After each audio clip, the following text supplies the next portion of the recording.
தமிழ் எழுத்தாளர்களுக்குள்ள என்னதான் பாஸ் பிரச்சனை? ஏன் இப்படி அடிச்சுக்கிறாங்க? இப்ப இந்த ஞானபீட விருது அறிவிச்சதுலயா இருக்கட்டும், அதுக்கு முன்னாடி கூட தமிழ் ரைட்டர்ஸ் வச்சு ஒரு ரவுண்ட் டேபிள் ஷோ நடந்தது. அந்த ஷோலையும் பாத்தீங்கன்னா பயங்கரமான கருத்து மோதல். என்னதான் இவங்களுக்குள்ள பிரச்சனை அப்படின்னு சொல்லிட்டு என்கிட்ட 2, 3 பேர் கேட்டாங்க. இது வந்துட்டு காமன் பீப்புளுக்கு மட்டும் இல்ல, புக்ஸ் படிக்காதவங்களுக்கு மட்டும் கிடையாது. ஈவன் வாசகர் வட்டத்துல இருக்கிறவங்க இல்ல ரீடிங் கிளப்ஸ்ல இருக்கிறவங்களுக்கே கூட இந்த சந்தேகம் இருக்கு. இந்த வீடியோல என்ன பிரச்சனை அப்படிங்கிறத எல்லாருக்கும் புரியுற மாதிரி சிம்பிளா எக்ஸ்பிளைன் பண்ண முயற்சி செய்யறேன். Let's get into it. பிரச்சனைக்குள்ள போறதுக்கு முன்னாடி ஃபர்ஸ்ட் பேசிக் என்னன்னு நான் எக்ஸ்பிளைன் பண்ணிடுறேன். ஏன்னா பேசிக் என்னன்னு புரிஞ்சாதான் அவங்க வைக்கிற வாதங்களை நம்மளால அண்டர்ஸ்டாண்ட் பண்ண முடியும். ஜென்ரலா லிட்ரேச்சர் அப்படின்னு நீங்க எடுத்துக்கிட்டீங்கன்னா அதை 2 கேட்டகரியா பிரிக்கலாம்.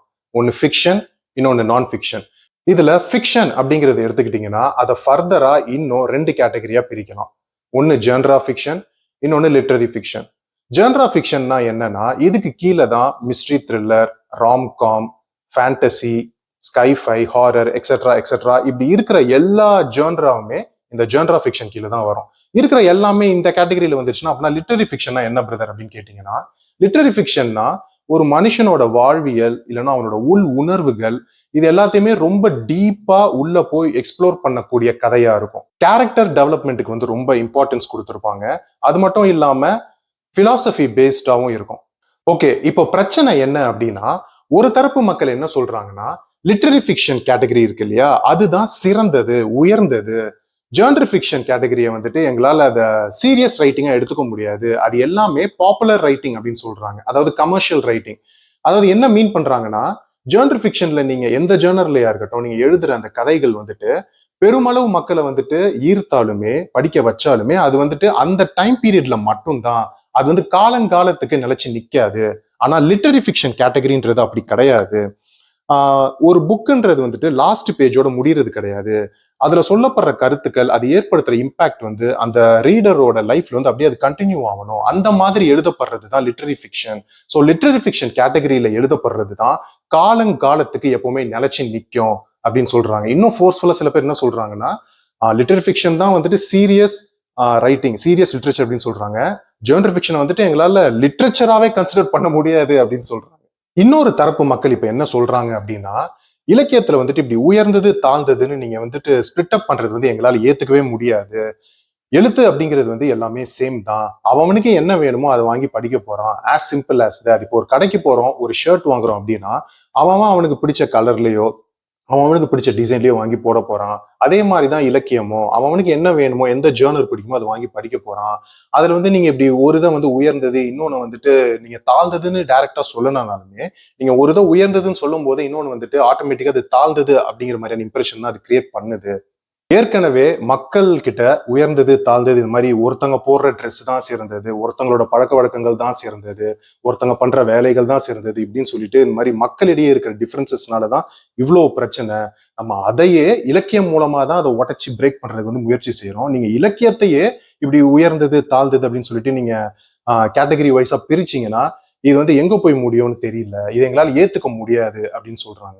அது மட்டும் இல்லாம காலங்காலத்துக்கு நிலைச்சு நிக்காது ஜெர்னல் ஃபிக்ஷன் அப்படின்னு சொல்றது எங்களால ஏத்துக்க முடியாது. காரணம் என்னன்னா, ஷெர்லாக் ஹோல்ம்ஸ் இல்லையா, பிராங்கென்ஸ்டைன் இல்லையா, டிராக்குலா இல்லையா. சோ ஜெர்னல் ஃபிக்ஷன் இம்பாக்ட்ஃபுல்லா இருக்காது அப்படின்னு சொல்றதையும் எங்களால ஏத்துக்க முடியாது அப்படின்னு சொல்றாங்க.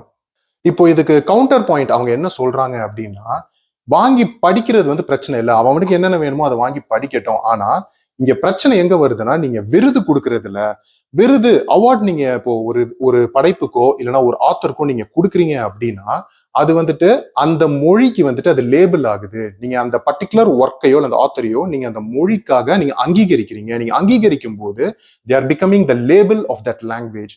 ஸோ வேற ஸ்டேட்ல இருக்கிறவங்களோ இல்லைன்னா வெளிநாட்டவர்களா இருக்கட்டும், இல்ல தமிழ்லயே அடுத்தடுத்த இன்னொரு 20 வருஷம் கழிச்சு 50 வருஷம் கழிச்சு வரப்போற ஜெனரேஷன் மக்களா இருக்கட்டும், அவங்க எல்லாருமே இப்ப தமிழ் மொழியில என்னப்பா இருக்கு அப்படின்னு அவங்க இப்ப சர்ச் பண்ணணும்னு நினைக்கிறாங்கன்னு வச்சுக்கோங்களேன். அவங்க சர்ச் பண்ணும்போது ஃபர்ஸ்ட் அவங்க கண்ணில் படுறது இந்த மாதிரி அங்கீகரிக்கப்பட்ட ஆத்தர்ஸ், அங்கீகரிக்கப்பட்ட புக்ஸ் இதுதான். ஸோ நீங்க அவார்டு நீங்க ஒரு ஜெர்னல் ஃபிக்ஷன் எழுதின ஆத்தருக்கோ இல்ல ஜெர்னல் ஃபிக்ஷன் புக்குக்கோ நீங்க கொடுத்தீங்கன்னா அவங்க கண்ணில் ஃபர்ஸ்ட் படுறது அதுதான். ஓகே, அப்பனா இந்த தமிழ் லாங்குவேஜ்ல இதுதான் அங்கீகரிச்சிருக்காங்க. அப்பனா இதுதான் சிறந்த படைப்பு இல்ல சிறந்த ஆத்தர் அந்த லாங்குவேஜ்ல அப்படின்னு அவங்க டிசைட் பண்ணிடுவாங்க. இன்டெப்தா எழுதுற அந்த ரைட்டிங் வந்துட்டு லிட்டரரி ஃபிக்ஷன்ல தான் இருக்கும். அப்ப என்ன நினைச்சிருவாங்க, ஓகே அப்ப இவங்களோட கெப்பாசிட்டி வந்து இவ்வளவுதான் போல, ஜெனரல் ஃபிக்ஷன்ல இவ்வளவுதான் எழுதிருவாங்க போல, இதுக்கு மேல இன்டெப்த் ரைட்டிங் வந்து தமிழ் மொழியிலேயே இல்ல போல அப்படின்னு சொல்லிட்டு அவங்க தமிழ் மொழியை அசால்ட்டா கடந்து போறதுக்கான ஒரு அபாயம் இருக்கு அப்படின்னு சொல்றாங்க. ஓகே ஃபோக்ஸ், ஸோ இந்த வீடியோல நான் 2 தரப்பு எழுத்தாளர்களும் அவங்கவுங்க சைடு வைக்கிற வாதங்களை வந்துட்டு உங்க முன்னாடி வச்சிருக்கேன். இதுல யாரு பக்கம் நியாயம் இருக்கு இல்ல அப்படிங்கிறது வந்துட்டு காலம் தான் தீர்மானிக்கணும்.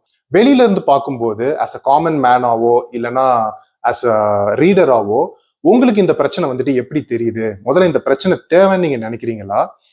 அப்படி தேவைன்னா எந்த பக்கம் நியாயம் இருக்குன்னு நீங்க நினைக்கிறீங்கன்ட்டு கமெண்ட்ல சொல்லுங்க. I'll see you in another video soon. Until then, peace.